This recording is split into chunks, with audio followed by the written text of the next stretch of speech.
For those of y'all that don't know me, my name is Jelly Motherfucking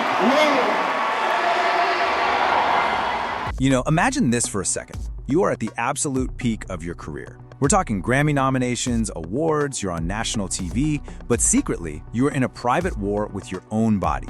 So today, we're gonna dive into the incredible personal transformation of country music star Jelly Roll, and it's a story that's about way more than just losing weight.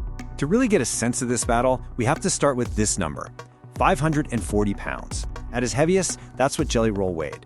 And this wasn't just, a health issue, it was a crisis that shaped every single moment of his life. And yeah, those are his words. It's just a brutally honest admission, isn't it? Despite all the success the world was seeing, behind the scenes, he felt like he was in a fight for his life against an enemy he saw every single day in the pantry. So, this sets up this unbelievable contrast, which is really where we start. You've got the massive success everyone saw on the outside, and then the private prison he felt completely trapped in on the inside. Just let that sink in for a second. 30 years.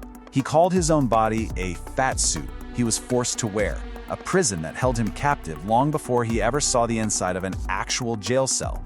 It was this constant, heavy burden, both physically and, of course, emotionally. Okay, so how does it even get to that point?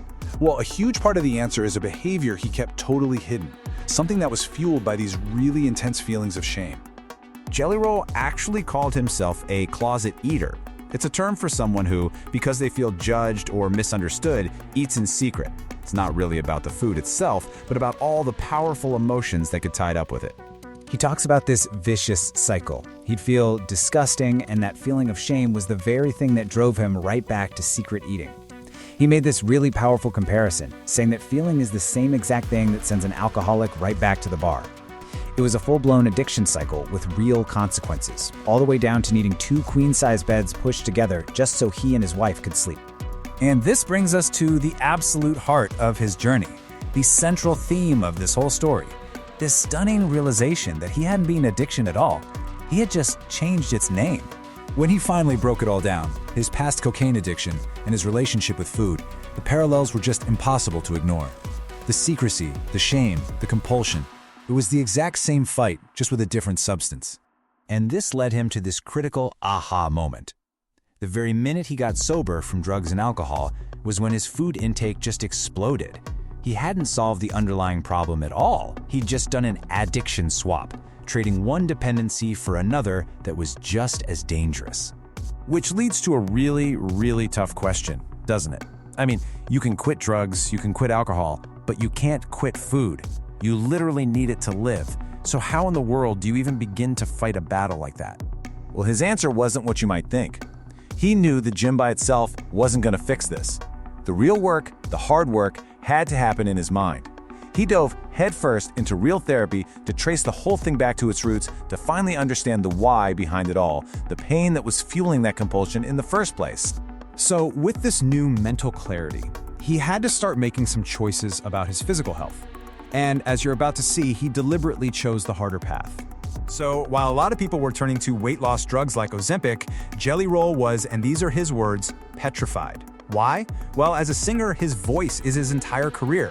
A really common side effect of those drugs is acid reflux, which can completely ruin your vocal cords. For him, that was a risk he was just not willing to take. So what did he do? He did it the old-fashioned way. He started at ground zero, even recording himself when he could barely walk a single mile. He took the discipline he learned from sobriety and applied it to his kitchen, sticking to a calorie deficit. And maybe most important of all, he just treated every single day as a new fight that he had to win. And what's really incredible is that this personal transformation didn't just stay personal. It completely blew up the whole environment around him, changing the very definition of rock star culture on his tour. I mean, just look at this contrast. 2 years ago, tour life was all about who could do the most shots in a night. Today, they have 100 push-up challenges with $10,000 prizes on the line. That is a massive, massive shift in culture, and it's all because of his example. He literally traded the darkness of his past for something positive. Now he's playing basketball and hitting the weight room with the exact same people he used to use drugs with. It's just this powerful message that you can change your life without having to change your entire circle, as long as that circle is willing to grow with you. So this whole journey has just fundamentally changed his entire outlook on what health and success even mean. It's not about a number anymore. Not at all. And this might be the most important thing to take away from all this. He says he doesn't have a goal weight, he has a feeling weight. He's chasing a state of well-being, of mental clarity and just being able to do things. Not some random number on a scale. It's all about how he feels, not just how he looks. Ultimately, Jelly Roll's story just proves it. The heaviest things we carry are almost always in our minds. The physical change is amazing for sure, but it was only possible because he did the really hard work of fixing his mental health first. His entire journey started with just one small win: walking a single mile.